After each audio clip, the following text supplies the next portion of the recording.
Hi guys! Welcome to my vlog. So ayan, for today's video ay nagpapagupit nga pala ako dyan mga idol sa isang pagupitan dito sa Bengali Barbershop. At ayan mga idol, kung kaya dito ako nagpapagupit sa kanya palagi dahil magaling siya magupit at syempre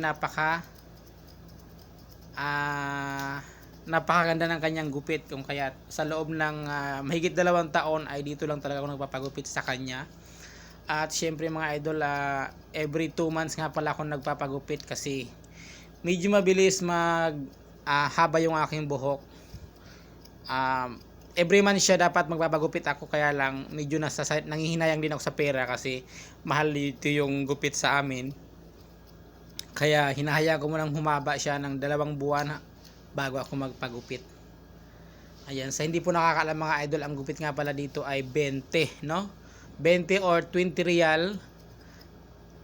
Philippine money is 300 pesos, kung kaya mahal talaga yung gupit dito mga idol. 300 pesos, kaya minsan nangihinayang ko magpagupit. Kung kaya inaabutan ako ng 2 buwan bago magpagupit.